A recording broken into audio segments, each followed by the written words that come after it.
I mean, I think that professionally, the alignment between harm reduction and recovery focused services will be quite challenging. I mean, we spoke before about when the services challenge their clients.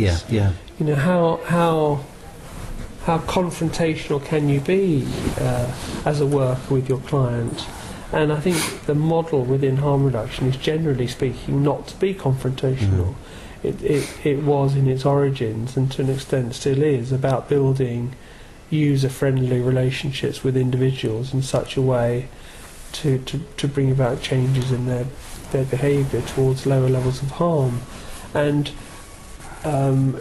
confrontation is generally seen as the antithesis of that, and yet some element of confrontation may be an inevitable feature of trying to encourage an addicted individual to move down the road to recovery, because there may be a natural momentum over many years towards recovery on the part of those who are addicted, but if you want to accelerate that in any way, then it probably does involve an element of confrontation. But I think that services, there are certainly recovery-focused services peer support and self-help, which are extraordinarily confrontational, in which would leave workers speechless to witness that level of confrontation, and where there would be, you would never expect to see that level of challenge or kind of adversarial conflict within other types of services. So, and I'm not for 1 minute advocating that's the style that predominates, but I think that there is almost inevitably some element of challenge and confrontation in the journey of individuals' recovery. But I think that workers within the more harm reduction mould will be uncomfortable with that, and will not know really whether they should, or to what extent they should, or how far should they push people. Yeah, I think it's interesting you say that. I mean, I think about where I came from. Originally where I would have started off with sort of street work, and you were taught the basic skills. How to engage with. You talk about engagement with with individuals, and that engagement was the key. And creating the trust. And once you start creating that trust with the individual, then you can start building on it. But it's interesting, the whole thing around, say motivational interviewing now, and the brief intervention and the CBT type styles are starting, are being incorporated into the sort of into the low threshold services now. I mean, thinking about like CBT will be huge in the UK now, even with harm reduction services and motivational interviewing. So I think. I think especially with CBT, you can use that in such a non-threatening, but it still provides that motivation and looks at the change for the client. So I think I can see where you're coming from. I mean, certainly a number of years ago when I was working it would have been very much what the client felt safe with. But I think there is an element now, and especially I'm sure my colleagues will agree, or most of them will agree anyway, that the whole that level of working and that level of expertise is being and the upskilling of for workers is essential. Yeah, and there has been major inroads to expand the training of workers in the field, and I mean that's too something I've been quite critical of. I think that the field of addiction treatment or drug dependency treatment has not been. It's not invested in training. I mean, I think it's, in some ways, it's scandalous that, I take my pet dog to someone who's better trained to sort out an illness that it has than if I was taking my relative into a drug support agency. I think that. When my dog gets ill, I take it to a vet who spent, many years being trained in veterinary medicine.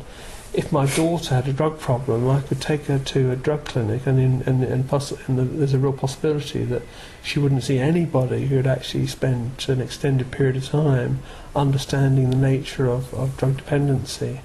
And I think that as a field, it reflects in a way the low status, the presumed low status of the clients.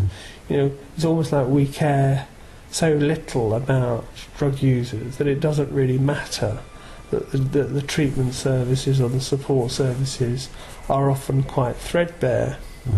And you think, well, that's not right. So there's no reason why they ought not to be much more appealing, have a greater richness, a greater level of training and support and education on the people who work within it, because I mean, they're our family members after all who are actually going to receive treatment, and yet, that generally speaking, that's not the case. Yeah, it's interesting you say that. I mean, to think about the amount of organisations now, especially in the UK, which are offering, various Danos, the Danos units, and I suppose even the Danos units have, been significant in the whole introduction of upscaling clients, and obviously you've got FDAP in the UK now, which obviously expects a certain standard of, which people obviously apply to, and over here we have. Over in Ireland, you'd have an accreditation committee. We have accreditation organisations like the IAAC, which would be more like for addiction counsellors, but we haven't actually got a body per se which can actually offer a level of accreditation for workers. However, a lot of the workers will do what's called the FETAC at various different levels. So I think certainly now, certainly now, I suppose I'm saying, speaking for Ireland now, you are expected to have, I'm just thinking of one particular organisation that was recruiting workers recently, and you are expected to have that level of qualifications and experience behind you before you're kind of almost let loose on the clients.